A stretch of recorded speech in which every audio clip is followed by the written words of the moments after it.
Tropical Storm Dolphin is rapidly intensifying.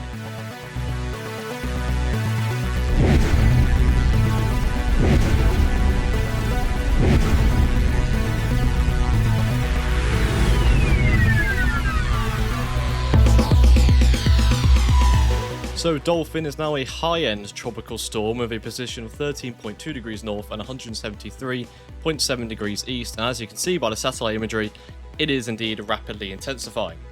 We currently have it with wind speeds of 70 miles per hour and a pressure of 984 millibars. It is moving west-northwest 280 degrees at 13 miles per hour. This is the latest at Wake Island at 11 AM local time. So then the wind fields for the storm are very, very small at the moment, with only 85 nautical miles to the northwest and 80 nautical miles to the northeast, with no visible wind fields in the southern part of the storm at all, according to the JTWC. So moving down, we have distance in kilometers. So it's 319 kilometers from Bikar Atoll, 397 from Utrik Atoll, 452 from Taongi Atoll, and 952 from Wake Island.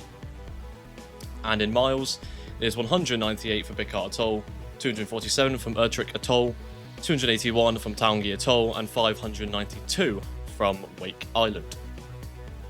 This storm is very, very far east at this moment, only crossed the international date line not too long ago.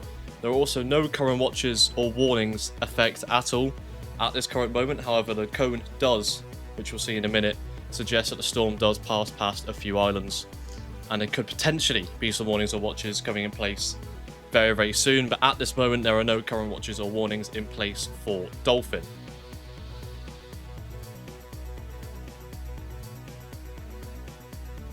So the primary hazard for this storm is rip currents, as the storm is quite far out to sea.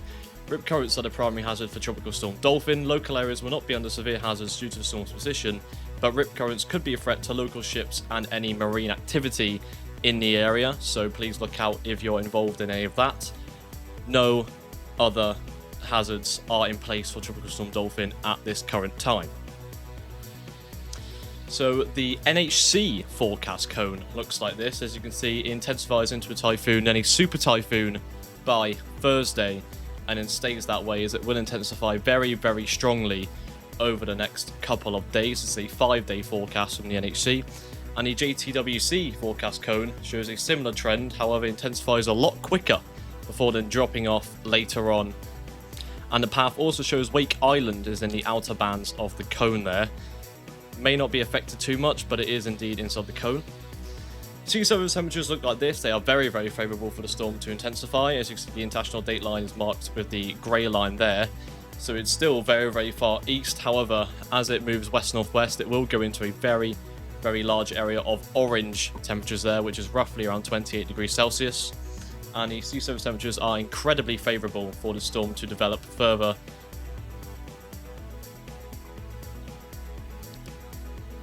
So then, next up is the RAM-B multi-model diagnostic comparison. Here's the intensity. As you can see, all models, including the HFSA, is really going high on that one. However, intensifiers a bit later all have it peaking up towards around the 29th, 30th of July, where it rapidly intensifies. The deep layer shear is relatively similar across the board. The ECMF is slightly not aligned with the other models. And the track models are very consistent across the board. Again, very consistent track. Sea surface temperatures are very consistent, and mid-level RH as well is very consistent. So the precipitation forecast looks like this. You can see a lot of rainfall building up in a few days at the center of the storm, including a bit on the outer edges, as you can see there, going all the way up into the higher ends of rainfall there. It's quite elongated along the center, but you can see there is a lot of rainfall in this forecast expected. The simulation forecast looks like this. As you can see, this thing rapidly intensifies. You can see the eye really developing and the size of the storm increasing rapidly as well. And that is another thing to point out, is that the storm will increase in size quite a lot actually as it develops. As you can see there, the eye is becoming very, very circular as well as we get further along the line. So yeah, the storm is expected to intensify quite a lot in the coming hours and days. And the ocean heat content is very, very favourable for the storm. As you can see, it gets all the way up to the 100, 150 to the west of the Storm, but it goes directly through a path of 50 to 75 at the bottom there. You can see the scale, and that is incredibly favorable for the Storm. As you can see, the arrows there, 12, 24, 48, it gets into the orange zone and then drops back down to the yellow after 72 hours. However, ocean heat content is very, very favorable for this Storm. Here is the visible satellite imagery of Dolphin, and as you can see, the exploding cloud tops and the very, very good core that is developing in the later stages of the satellite. Very, very strong satellite imagery there to show the development of the Storm, and you can really see its intensification blowing up in the visible. Here's the water vapor satellite imagery.